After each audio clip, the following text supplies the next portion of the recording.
This is episode 19 of That Shakespeare Life. Hi, I'm Paul Menzer, professor of Shakespeare performance at Mary Bowen University and author of Anecdotal Shakespeare, a new performance history. Another great method for studying the life of William Shakespeare includes listening to this. It's That Shakespeare Life with my friend Cassidy Cash.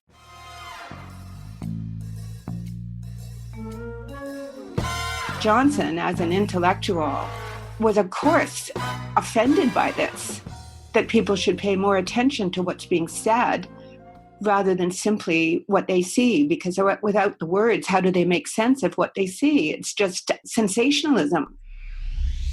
Welcome to That Shakespeare Life with Cassidy Cash. Cassidy believes that if you desire to successfully learn or perform Shakespeare's plays, then understanding the real life and history of William Shakespeare himself is a must. That Shakespeare Life is the podcast that helps you go beyond the curtain of some of Shakespeare's most iconic works and explore the world of early modern England as Shakespeare would have lived it, learning from the writers, historians, and performers who know it best. And now, here's Cassidy. Rivals in life and in legacy, Ben Jonson is a playwright who gave Shakespeare a run for his money.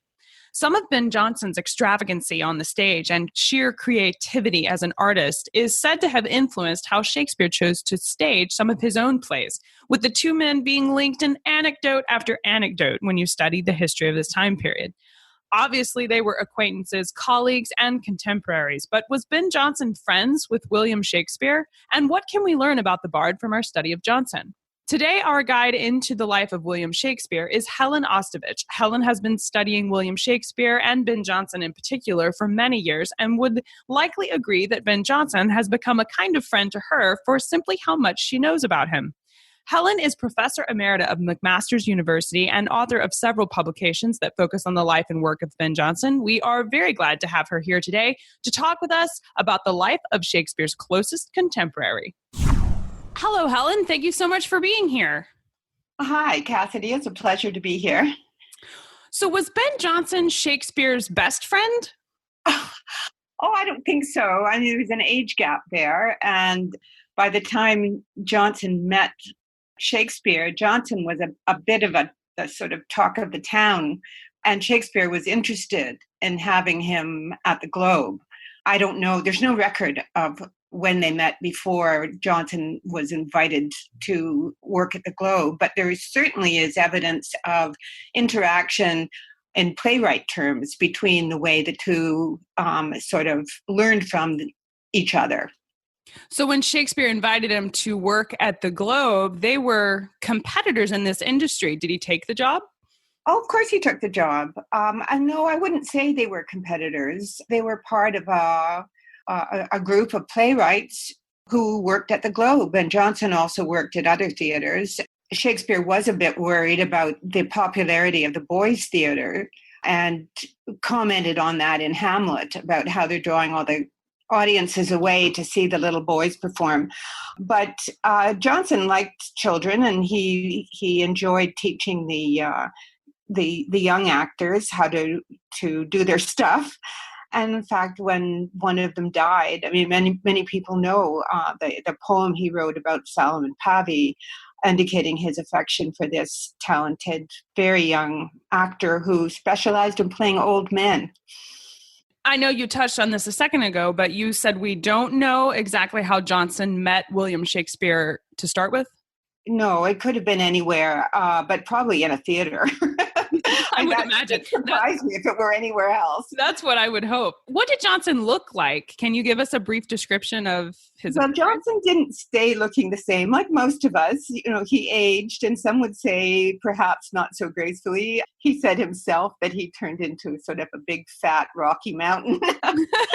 But when he was young, and I worked on one of his the first of his plays to become virally popular, Every Man Out of His Humor, he was a tall, skinny, large-boned, people describe him as raw-boned guy, and often got into arguments. But luckily, he traveled in a group that was used to arguing, and it toned down the style he used to argue in, because his friends were often lawyers or scholars.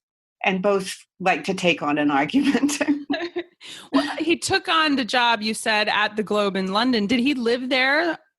During that period, he lived in Blackfriars, which is inside the walls of the old square mile of the City of London, in the sort of southwest corner near the Thames. And that's where St. Paul's Cathedral is, for example. And there's a lot of really old streets, a lot of Puritans and criminals and dissenting religionists lived in that area, as well as lords and ladies and tradesmen and so on. So it was a very mixed local crowd. Well, did he have a family? Much is made of Shakespeare's wife and children. Do we know about Jonson's wife and children? Yes, we do. He married young when he was still an apprentice, because he was trying to figure out a way to stop being an apprentice, and getting married was against the rules. So he got married to a young woman with whom we have to assume he was having sex, because she might have thought she was pregnant. I don't know if she was at the time that they married, but they certainly got married. And I'm not quite sure how many children they had that did not survive, but there were 2 who survived into regular childhood and then died of plague, which I think destabilized the marriage. Between his going into acting and playwriting and his leaving his apprenticeship as a bricklayer, he joined the army and fought in the Netherlands. I think that did quite a good bit for his ego, his sense of his own independent manliness and so on. But when he came home, then he became, as I said, sort of the talk of the town as a new sprig. And Thomas Nash worked with him famously and got Jonson thrown into jail. I think Nash ran off to Yarmouth. Troublemaker. And then they could never agree, like, who wrote what after that. Nash claimed he only wrote Act 1, and Jonson wrote the troublesome parts after that. Well, Jonson is known for great plays, and whether or not he wrote all of them, but he's also well known for his court masks in particular, which don't get talked about as much as plays. And I wondered if you could briefly explain what they were and why Jonson was so good at them. Well, for one thing, he had an acute artistic sensibility that went along with his philosophy of how things change in life. And he saw potential for change in just about anything, I think. So the mask gave him the perfect artistic opportunity to show an ugly side, disruptive or, bleakly humorous style of life, and then invert it into something idealistic and beautiful and calm. And that's basically what a mask does. Now, why don't we see them today? The equivalent, I don't even know what the equivalent is to put on a mask now. It would have to be like the king or queen of England or some other wealthy state that decided to put on this huge production that would cost millions of dollars. They needed a whole stage set. They needed a set that would open up and become the opposite of what it looked like at the beginning. They'd need singers and musicians. They'd have to invite members of the nobility to take part and have costumes made and learn the dances and practice and rehearse with the musicians and so on. So it was a huge deal. And a lot depended on, first of all, who was the attendant audience. It was usually King James, because mask writing didn't really get into full flow until the first decade of the 17th century. So some of them were so impressive that, like, architects like Inigo Jones were brought in to do some of his sets. Didn't he do some of Ben Jonson's sets? Oh, yes, he did. And they quarreled frequently about which was more important, the set or the script. And this caused a lot of hard feeling because, of course, an audience is going to be, and just as they are today in movies or huge stage musicals, they're more impressed by the sets and, characters who fly and Exactly. turning a human being into a cartoon and, that kind of technological wizardry. They're more impressed by that than they are by the actual lines. And Jonson, as an intellectual, was, of course, offended by this, that people should pay more attention to what's being said rather than simply what they see, because without the words, how do they make sense of what they see? It's just sensationalism without the words. And as impressive as the productions were, I wonder if that, you mentioned him being so focused on the power of the words themselves, but his words actually got him in a good deal of trouble several times, didn't they? Well, yes, but luckily, as I said earlier, he was friendly with a lot of lawyers at the Inns of Court, so they always got him out. The power of good networking. Exactly. And there were also, people at court who got him out. And when he lived in Blackfriars, he was living right next door to Lord Esme Stuart, who was a cousin of the king's. And that would be, a good way to get out of jail free. So a lot of it was just, I think, making examples. King James didn't like Scots to be made fun of. And in, for example, Eastward Ho, play he co-wrote with John Marston and George Chapman, two of his buddies, the play had a very brief moment where characters land on the side of the River Thames after being shipwrecked and start speaking in a Scottish accent.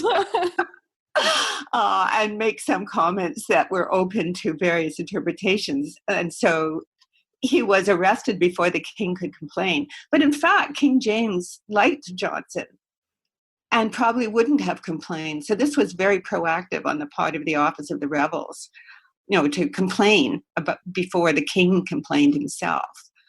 He was also very friendly with Queen Anne, who admired his talent, and he wrote 3 masques for her and her ladies to perform. And they were quite radical at the time, assuming that women had the same energy and power to rule as men did, and that men should not reject a woman's influence, especially a woman like Queen Anne, who was so well educated, the sister of Christian IV of Denmark, who was one of the most brilliant men of Europe, and encouraged study of all kinds and loved ordinary people. I don't know if you've ever been to Copenhagen, but that castle, Rosenborg, is full. The living room, what we'd call the living room, is full of pictures of ordinary people skating or walking in the summer or doing jobs, kind of casual photograph, except it's a painting. It's quite stunning to see what a different point of view Danes had from the English, who were tending to, paint pompous, semi-biographical, semi-mythic portraits. And Queen Anne actually performed in some of the masques as well, not simply written to please her, but she actually performed in them. And I'm shocked by that. I can't imagine it was common for the Queen to do that. Does that say something about Jonson's position in society that she would participate that way? It says more about her position in society. And it wasn't unusual for lords and ladies of very high births, all the ladies in waiting or the lords in waiting to the royal family, good dancers and attractive people were invited to participate. And it was an honor to be asked to participate. They didn't have speaking lines. That would have been undecorous. But they did dance, and after they danced on the stage area, as the masque proceeded, they would then move out into the audience and invite audience members to dance. And then a masque is something that could go on for hours. This is why it's impractical to put one on now. Which would explain, I guess, another reason why Jonson got out of his arrests. As you mentioned, King James did like Jonson, and his productions were brought into court on several occasions. But I think for a modern audience, this entire idea that Jonson would be arrested and threatened with death over a few words in a play is such a foreign concept, because we think of the, freedom of expression, and you should be able to say what you want. And yeah, no, it never would have got that far. I mean, it wouldn't have got through court. It was a ridiculous arrest. The only thing he could have been executed for was killing Gabriel Spencer, a fellow actor with whom he got into an argument as a young man. This is in his skinny, angry stage. The angry young man of 1599 or 1598, I think it was. Anyway, they had met in jail and had argued. And I can't remember who invited whom to duel, but dueling itself was against the law. And if you killed your man in a duel, it wasn't the same as killing your enemy over in Netherlands, which Jonson had also done as a soldier. But to kill a fellow actor in London was murder. Just as if some lord killed another lord in a duel, that was murder, and he would have to flee the country. Did he face backlash from the theater community? I imagine some people felt betrayed. Well, I imagine if you knew both men, you would just be saying, "Oh, those silly guys. They're just hotheads." And yeah, why don't you control your temper like everybody else? There's no stories about Shakespeare losing his temper. He was obviously a calm and self-contained person, and he didn't need, in a sense, the kind of notoriety that Jonson actively enjoyed. And just like now, where people love to be near a megastar, people just were magnetized by him and wanted to be with him. And he loved to entertain. He had a club of actors, authors, scholars, lawyers who used to meet at the Apollo Tavern in downtown London for weekly meetings. And they had rules for the club and how you had to be polite and not start a fight that ended violently. I mean, you could be verbally violent, but you couldn't be that ended violently. That was the key part.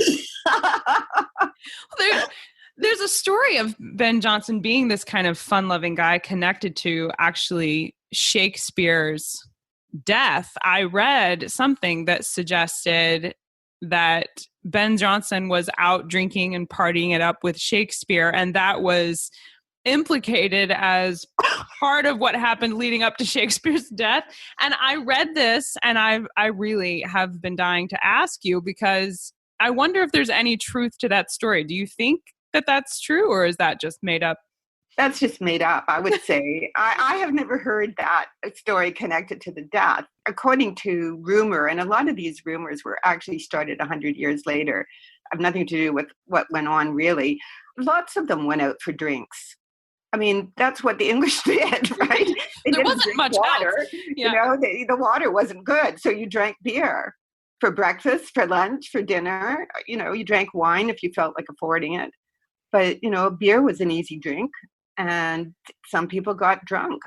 I don't really think that means anything. I don't think Shakespeare was a heavy drinker to start with.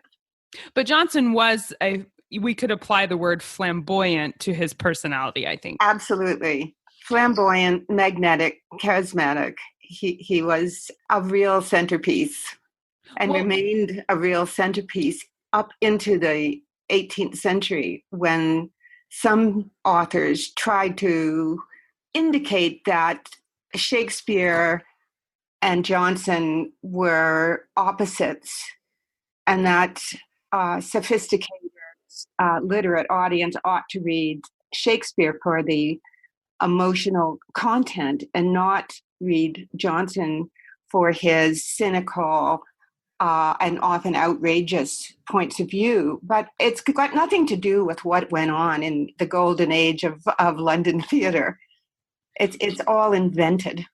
Which is such an interesting perspective on how much of your legacy you don't control, especially considering that, unlike Shakespeare, Jonson did secure the publication of his works into a folio, and it occurred the same year that Shakespeare died. And I wonder if there's something to that, an expression maybe of Jonson's friendship with Shakespeare, the fact that Jonson wrote the To the Reader section in Shakespeare's first folio, which Shakespeare himself didn't actually put together. Well, first of all, I think you have to consider the printing house conditions. This folio would not have started the same year it was published. It probably started at least 3 years before. I mean, witness the fact that Bartholomew Fair, which was written and performed in 1614, didn't appear in the folio. So the last comedy to appear in the folio is The Alchemist. And then, of course, the tragedies appear in there too. But so that suggests that the organization of the publication of the first folio began in around 1612, that Jonson had the idea based on classical precedents, because that's what Horace did and all those other old guys. And he thought that this way he would establish what he was doing and what other playwrights were doing as art and not as throwaway entertainment. Because the normal publication for plays was in cheap editions that then could be torn up and used for garbage, to wrap your garbage in. But if you printed something in folio, this is a large book. It takes a prominent place in anyone's library, and no one's going to wrap the fish in that. Which speaks both to his personality and the strength of his works that he would have them printed this way. I think, to me, I've always felt that was an expression of Jonson's friendship with Shakespeare, that he wrote that letter. I don't know if it's called a letter section at the beginning of Shakespeare's folio. I've chosen to read it that way anyway, because it was so important to Jonson to have his legacy be known. I am great and sort of loud that way to me, but yeah, well, no, you're not wrong. Anytime anyone was having an important publication, they would ask their friends to write commendatory poems or letters to put at the beginning. Which certainly wasn't the only place that Jonson wrote poems. We've established he was a formidable force in writing plays, but he was also named England's first poet laureate, correct? Right. And something less known is that he was the first man in the United Kingdom to receive the key to the city of Edinburgh. Really? I didn't know that about him. Yeah. Do you know who the second was? Who was the second? Sean Connery. Oh my goodness. So they weren't very eager to give the key away. No, what a rare thing to do. How exciting. Yeah, two of my favorite people. Well, obviously, Ben Jonson is a massive topic that we could discuss at length, but I want to ask you to share with us your favorite resources or recommendations for how can we learn more about Ben Jonson without getting crazy stories about him contributing to Shakespeare's death and things like that. Where are the real stories of Ben Jonson? Well, I think the real stories are in the plays themselves. A really good voice is in his commonplace book, which is published with his works, his letters, the new Cambridge Ben Jonson, which is all of Jonson's works. It was published in 2012. That contains an impressive amount of research into all the letters that they found. And they did find new letters, as well as re-editing all the plays. And because I had started off editing his first really famous play, Every Man Out of His Humor, I ended up editing his last famous play, The Magnetic Lady, and I put famous in inverted quotations because a lot of people don't know that play. But he considered it to be the closing of his circle. Again, he thought in these sort of emblematic ways of it. He always thought visually. Any idea that couldn't be put into a picture probably wasn't worth thinking. He tried to get people to see how he thought and how he tried to round out his career and fill it out and grow in his work and, all the rest of it that every writer has an ambition to do, to improve with age. Well, what's next for you? What are you working on now that you're excited about? Well, I'm working on there's two new editions that are coming out soon. One is the complete works of James Shirley, A lot of people don't know Shirley. He's what's called a Caroline playwright. He lived and wrote during the period where Jonson had a stroke and was dying. So Jonson died around 1637. Shirley's career was really taking off, in fact, literally, because he had to go to Dublin to avoid repercussions. But a very clever playwright and a son of Ben. So I was very happy to be able to do one of his plays, The Ball. And I'm also doing a play for the complete works of John Marston, who was one of Jonson's early friends from the Inns of Court. He was a lawyer as well as a playwright, and later became a minister and got out of theatre altogether. Marston's plays are fascinating in terms of what he does with Johnsonian topics and how Jonson receives Marston and plays within in his plays. Because, playwrights always influence one another. They see something that's good on the stage and they say, hey, I can do something with that. And they do. It's not plagiarism. It's just seeing something good and playing with it, doing something with it, doing something else with it. So that was very common. Shakespeare did it very often. Shakespeare, I think, may have had some doubts about his ability to invent a completely original plot. Jonson never did have any doubts about that. But then it may be that he was wider read than Shakespeare. I mean, he had studied all the classics, the Greeks and the Romans. He knew he had started a translation of Horace that was lost in his fire in his flat that burnt up his library. So that's, not readily available, but he had done a lot of work and a lot of reading with scholars that Shakespeare simply hadn't done. I think we could put together an entire play imagining the joking, sort of ribbing conversations that would happen between Shakespeare and Ben Jonson, arguing over who was more well-read and which one of them could come up with the original plot, over a pint at the tavern there. I doubt that would have been a subject of conversation. Well, it could be, but I don't think Shakespeare was that kind of guy. I don't think he was. No, probably. I didn't get that impression of him, but it would make a good painting anyway. Well, yeah. Well, what more fun watching Jonson talking to Middleton? I mean, both of them were quite cynical and get, about some things. And the ribbing would get so bad that Jonson would write in his commonplace book, that rogue Middleton. He felt the same way about Dekker, who was quite a witty man, and took off on Jonson in an early play. Really, really funny. And so he became known as that rogue Dicker. Oh, gosh. Couldn't even be bothered spelling his name right. So, some guys get together and have one kind of conversation, and other guys get together and have other kinds. And have an entirely different one, yes. Right. And it's still, I think this look at Ben Jonson has been truly delightful. I'm really excited to learn more, and I appreciate you so much sitting down and talking with us today. Oh, it's been a pleasure. I haven't sat down and talked with Jonson for a while. Talk about Jonson with someone. So, well, thank you for sharing it with us. Well, thank you for inviting me. I enjoyed myself. Absolutely. Thanks for being here. Bye-bye. Bye.